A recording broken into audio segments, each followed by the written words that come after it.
Some good, some bad to unpack from this past weekend. We'll start with Friday. 3 goals in 54 seconds. What happened? Well, it's kind of what's been, our Achilles heel. We're prone to the major mistake, and you can look at a game and even the series before the Saturday night, we gave up a breakaway, a 2-on-1 on Saturday night. Should have won the game at home against Mankato. You all play them. All the metrics say you should win, but we can't avoid that major mistake. And then you get to Friday, and it's an early game, and teams are kind of feeling themselves out. And, shots are 5-5 or something, and boom, 2-on-1. Next shift, boom, breakaway. Call timeout. Hey, guys, there's plenty of time left, but we can't keep doing this. Next shift, goal. And it's until we get that out of our game, we just you just can't play like that. And you practice it. The area thought we did improve was we only took 1 penalty the first night, and I think we took 3 the second. So in terms of that, I thought we did a much better job. And then Saturday, I thought we managed the puck. And they go hand in hand. So usually the major mistake is 1 or 2 events, but it starts with you giving the puck away. And so turnovers were much better on Saturday. I thought the effort was better. We stuck with it longer. And then, you have some ability so you can score off the rush, which we did.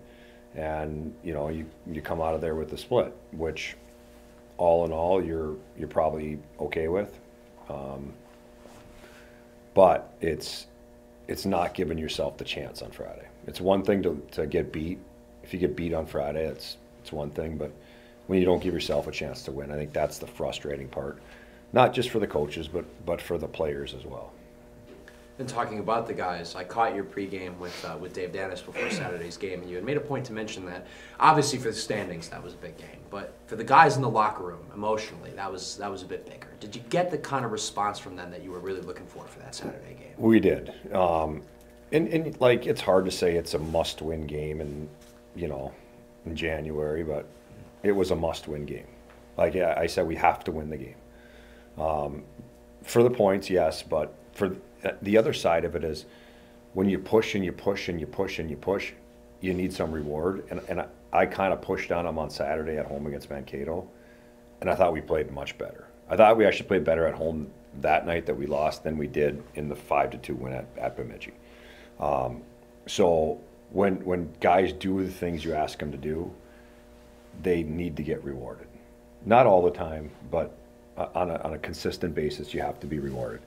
So I thought that was it's been a while since we won Saturday at Ferris, and then we were off. We lost on Saturday, so that was another full 2 weeks. And the weekend before was Tech, and we won Friday, lost Saturday. So now you've got whole weeks where the last thing you remember is a loss. So now the last thing we have is a win. And does that change your psyche? Yeah, it does. I think you can coach them hard. I think you push on them harder. And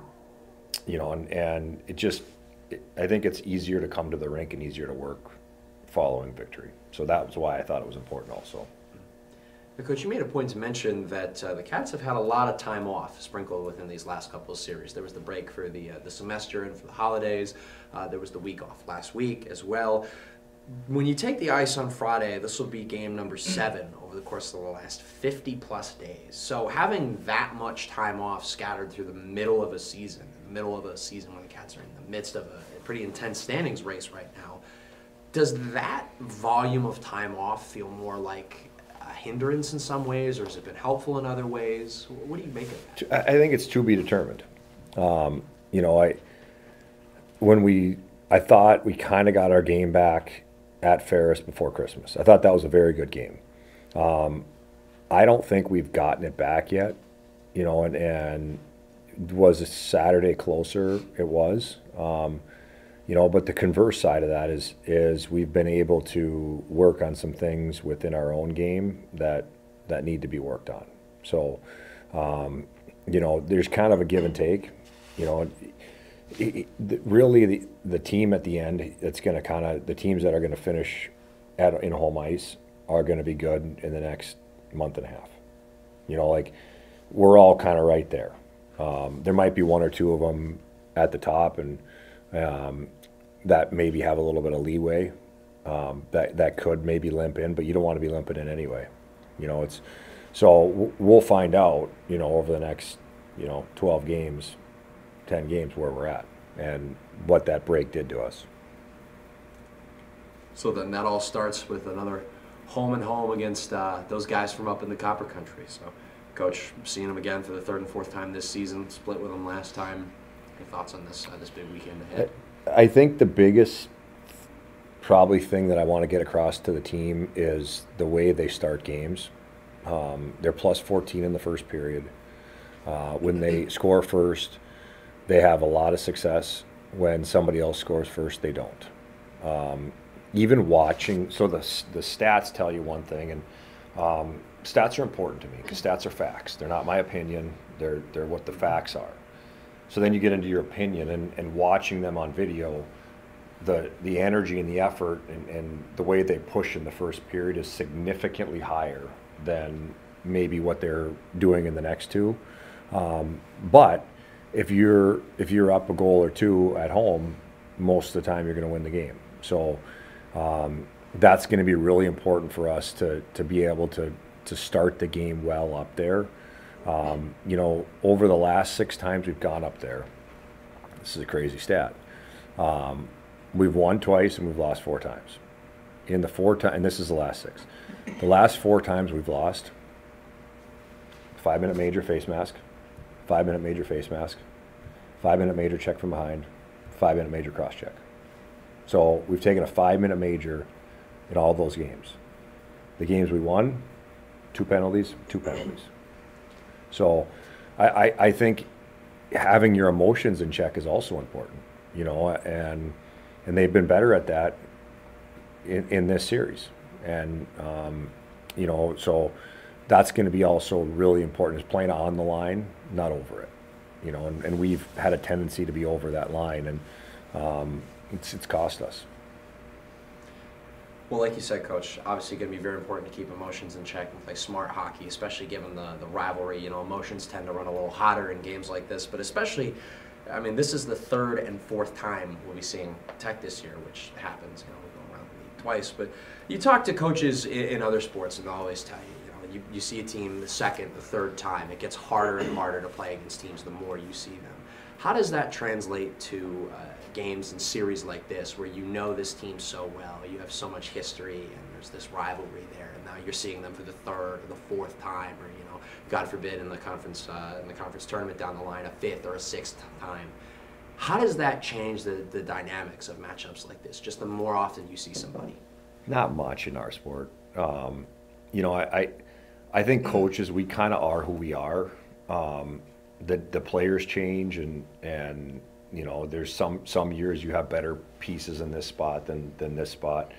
But kind of the way we play the game and what we believe can be successful is kind of predicated on the way the coach sees the game. You know, they're a team that's very good off the rush. They're very good defensively. The goalie hasn't changed in 4 years. You know, he's been very good for them. Their penalty kill, I think, is as good as anybody's in the conference. I think their penalty kill forecheck is the best in the country. They don't allow anybody to get in. So by definition, if you lose the face-off and you can't get in, it's hard to score. So I think that's going to be an important part of the special teams is can our power play gain entry, and not even try score, just gain entry and get set up in their end. And then can you stop their top line? You know, Mosley, Pietila, and Kukkonen have 36% of their goals in one line, 3 players. So, you know, I think all of those things are the same as they were the last time we played them. You know, I think it's the team that does them better. Can we do us better, or do they do that? Do them better? You know, and it kind of sounds elementary and probably not grammatically correct, but that's basically it. You know, who does what they do better than the other team. I understand that point, and I know to go across sports in football, it's hard to beat a team twice, harder to beat a team 3 times. And when you put certain things on film, those are things that players and coaches go back and they exploit in your next meeting. Now in hockey, what do you look for from those past meetings, if anything, without getting into specifics and details? And what do you take away for when you see and you know you're going to see these opponents multiple more times down the road? I think, you know, the thing I do think about Michigan Tech and their coaching staff, and Joey in particular, is there's very few guys who adjust to the game as well as he does in game. You know, so there's times that we'll make an adjustment and it might go the whole game against somebody, and whether they see it or don't see it and choose not to do it is probably more of it. But with them, when you make an adjustment, they make an adjustment again, so you have to be ready to make that next adjustment. So you already have to, throughout the course of the week, okay, here's what we're going to do to be different here, but here's what I suspect they'll do, so here's what we probably have to do to get to that point. And a lot of that's not, you know, necessarily, you don't share that always with your players, but you know, you kind of have to be aware of it. But to your reference, football. You know, there's teams that I played in high school football. I know it's high school football, but they ran sweep left, sweep right, power left. And it was like, here's our 4 plays, stop them. And we couldn't do it. So, you know, I think it just goes back to, you know, what team executes their game plan better than the other team. Fair enough. Good. We're good. I got one more question. I mean, do you have more? You're not allowed. So, looking outside of the upcoming game against Tech, you know, Northern's had 2 players nominated for the Hobie Baker Award, Andre and AJ. Can you talk a little bit about what that means for the program and talk a little bit about those 2 players specifically? Yeah, no, it's a special award. Obviously, it goes to the caliber of the player, but also the character of the player.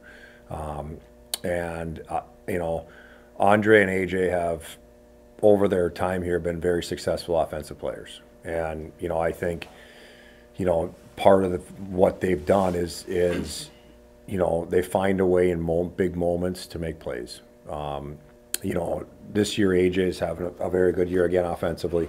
I think Andre's having a good year. I think there's more there. You know, through the course of every year, there's been a stretch within the league that he's been the best player in the league. And it's been every year he's been here, including his freshman year. He hasn't hit that yet. I think part of that is due to us playing him on his offside. You know, we're going to move him back to the right side, so he's on a strong side, and he's probably more comfortable there. But I think it coincides with, you know, as your best players go, your team goes. And, you know, if those guys are going to be in this, you know, final 10 when it gets to the end, it's going to be because they've had, you know, a great second half, and we've had a great second half as a team. So no doubt they're very, very important in the success of our program. Okay, so earlier you mentioned to Max that some of the losses that Northern seen Michigan Tech have been due to emotion and, you know, taking penalties at bad times. And, you know, as we're talking about the Hobie Baker Award here, that word's all about character. Can you talk about the character of Northern and, as a coaching staff, what you guys do to kind of keep players' emotions in check in huge situations like the games coming up? Yeah, I think character's a broad stretching word. You know, I think it falls into how you treat others. You know, what you're doing when nobody's watching. You know, what kind of academic student you are. You know, there's a lot of things I think that falls into, and in part of it is leadership on the rink. You know, and I do think in general, I think we've been very good at the way we carry ourselves. Our players don't dive, they don't yell at the ref, they don't taunt, they don't, you know. But in this series in particular, which you asked about, I do think our emotions get the best of us. And there's 2 players in a scrum, and you're both going to get away with one. You know, so one guy hits one guy and the other guy hits the other guy, and you're probably going to both get away with it. You know, it's that next one. You know, and I think we've been guilty of that. You know, some of the majors have been, you know, sometimes a hit from behind, you know, can be something that gets called and doesn't.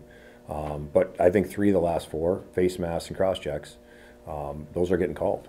So, you know, in particular in this series, we have to do a better job.